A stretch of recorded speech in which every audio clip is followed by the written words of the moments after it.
बिहार नगर निकाय चुनाव मेयर प्रत्याशी के लिए बहुत बड़ी खुशखबरी आ गया। खुशखबरी खुशखबरी खुशखबरी। मेयर प्रत्याशी जो इतने पैसे खर्च करके जो इतने टेंशन में थे, उनके लिए बहुत बड़ा खुशखबरी आ गया है। अब आपको अपना चुनाव प्रचार रोकना नहीं है, चुनाव प्रचार जारी रखिए। चुनाव प्रचार इसलिए जारी रखिए कि 2 महीने के अंदर मेयर का चुनाव होगा, नगर निकाय चुनाव होगा। ये कह रहा है फाइनल पोस्ट इसलिए कह रहा है क्योंकि यहां पे उसके पास एक्सक्लूसिव खबर है ये कि हाई कोर्ट का ऑर्डर है कि 2 महीने के अंदर चुनाव करा लेना है। सरकार ने वो माना है कोर्ट से कि जितने भी ओबीसी आरक्षण वाला ईबीसी आरक्षण का मामला है, मैं सॉर्ट आउट करके 2 महीने के अंदर चुनाव करा लूंगा। तो अगर आप मेयर प्रत्याशी उप मेयर प्रत्याशी हैं तो अपना जो आप प्रचार कर रहे थे वो बंद मत कीजिए और तेज कर दीजिए, क्योंकि 2 महीने के अंदर अंदर चुनाव होगा। ये फाइनल पोस्ट कह रहा है। और क्यों कह रहा है? क्योंकि वहां पे कोर्ट रूम में मौजूद वकील जो है कि अमित, जो कि उस कोर्ट रूम में मौजूद थे जिस समय ये पूरा बहस चल रहा था, पूरी प्रकरण चल रही थी हाई कोर्ट के अंदर, तो उस कोर्ट रूम में मौजूद थे और उनके द्वारा आपको मैं सुनवाता हूं कि क्या है पूरा प्रकरण और क्या है जजमेंट कोर्ट का। तो आइए सुनते हैं कि अमित जी को। नगर निकाय चुनाव से संबंधित माननीय उच्च न्यायालय पटना के मुख्य न्यायाधीश के खंडपीठ के द्वारा जो दिनांक 4/10/2022 को आदेश पारित किया गया था, इसमें यह कहा गया था कि बिहार राज्य चुनाव आयोग जो है वो जो सीट्स ओबीसी के लिए रिजर्व की गई हैं उनको फिर से रीनोटिफाई करे एज ए जनरल और इलेक्शन कंडक्ट कराए।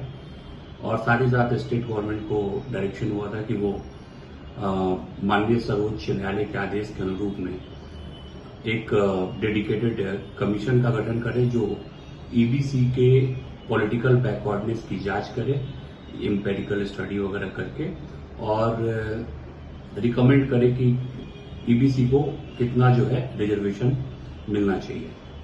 उस परिस्थिति में ऐसा हुआ कि चुनाव जो है फिलहाल स्थगित हो गया था और कई तरह के कयास लगाए जा रहे थे कि राज्य सरकार इस आदेश के विरुद्ध जो है माननीय सर्वोच्च न्यायालय में अपील दायर करेगी, लेकिन ऐसा हुआ नहीं।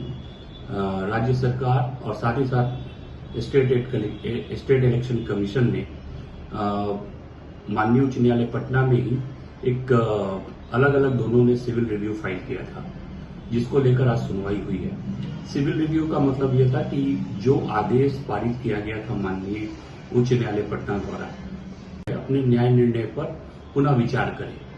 तो उस सिविल रिव्यू के तहत आज जो है माननीय उच्च न्यायालय पटना में एक लंबी सुनवाई का दौर चला, जिसमें माननीय उच्च न्यायालय में आज जो है राज्य सरकार का पक्ष रखने के लिए विकास सिंह एडवोकेट, सीनियर एडवोकेट जो सर्वोच्च न्यायालय पटना में अपना प्रैक्टिस करते हैं, वो थे।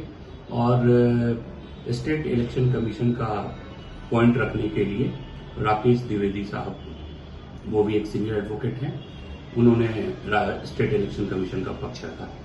आज 4-5 घंटे की तकरीबन लंबी जो है इन लोगों की दलीलें दी गई राज्य सरकार के द्वारा, और साथ ही साथ राकेश द्विवेदी जो सीनियर एडवोकेट है उन्होंने स्टेट इलेक्शन कमीशन के पक्ष को रखा। पुनः विचार का इनका मुख्य बिंदु जो था वो ये था कि जो बैकवर्ड कमीशन बना हुआ था 2015 में स्टेट के द्वारा, उस बैकवर्ड कमीशन ने social educationally backward educational institution में रिजर्वेशन के लिए, साथ ही साथ सरकारी नौकरियों में रिजर्वेशन के लिए तो था ही था, पॉलिटिकल बैकवर्डनेस का जांच करने का भी जिम्मेवारी उस कमीशन को दिया गया था। इस संबंध में राज्य सरकार के वकील ने माननीय न्यायालय को बताया कि हलफनामा जो पहले दायर किया गया था उसमें इस बात का जिक्र भी है, और कॉन्स्टिट्यूशन के डिफरेंट प्रोविजन पे बहुत सारी बातें हुई। अंततः अभी तो आदेश सुरक्षित रखा गया है, लेकिन न्यायालय के प्रोसीडिंग्स में जो बातें निकल के सामने हैं उससे यह स्पष्ट होता है कि स्टेट इलेक्शन कमीशन जो है वो इलेक्शन कराने के लिए पूरी तरह से तैयार और तत्पर भी है। और राज्य सरकार जो है उन्होंने कहा कि उनके पास बैकवर्ड कमीशन का गठन है ऑलरेडी, तो पॉलिटिकल बैकवर्डनेस की जांच करने के लिए उन्हें निर्देशित किया जाएगा। उसके बाद वो लोग अपना एक रिकमेंडेशन देंगे कि ईबीसी के तहत एक्सट्रीमली बैकवर्ड क्लासेज या मोस्ट बैकवर्ड क्लासेज में किसको कितना रिजर्वेशन मिलना चाहिए, इससे संबंधित बोर्ड एक रिकमेंडेशन बिहार राज्य चुनाव आयोग को मुहैया कराएंगे। और अगर वो रिकमेंडेशन बिहार राज्य चुनाव आयोग को मुहैया हो जाता है तो कोर्ट प्रोसीडिंग से जो बातें निकल के और जो समझ में आई उससे यह स्पष्ट होता है कि दिसंबर और एट द मोस्ट जनवरी के पहले मतलब दिसंबर 2022 जांच करने के लिए उन्हें निर्देशित किया जाएगा। उसके बाद वो लोग अपना एक रिकमेंडेशन देंगे कि ईबीसी के तहत एक्सट्रीमली बैकवर्ड क्लासेज या मोस्ट बैकवर्ड क्लासेज में किसको कितना रिजर्वेशन मिलना चाहिए, इससे संबंधित बोर्ड एक रिकमेंडेशन बिहार राज्य चुनाव आयोग को मुहैया कराएंगे। और अगर वो रिकमेंडेशन बिहार राज्य चुनाव आयोग को मुहैया हो जाता है तो कोर्ट प्रोसीडिंग से जो बातें निकल के और जो समझ में आई उससे यह स्पष्ट होता है कि दिसंबर और एट द मोस्ट जनवरी के पहले मतलब दिसंबर 2022 या 15 जनवरी 23 तक बिहार राज्य के अंदर ईबीसी का आरक्षण से संबंधित सीटों का भी निर्धारण हो जाएगा और नगर निकाय का जो चुनाव अभी रुका हुआ है वो नगर निकाय का चुनाव बिहार राज्य निर्वाचन आयोग करवाने में सक्षम रहेगा। तो अभी हम लोग ये कह सकते हैं कि at the most by the mid of January और दिसंबर एंड जो है बिहार राज्य के अंदर नगर निकाय से संबंधित जो भी चुनाव होने हैं वो हो जाएगा। और इस संबंध में और विस्तृत बातचीत हम लोग ऑनरेबल कोर्ट के ऑर्डर के अपलोड होने के बारे में के बाद बता सकते हैं। धन्यवाद।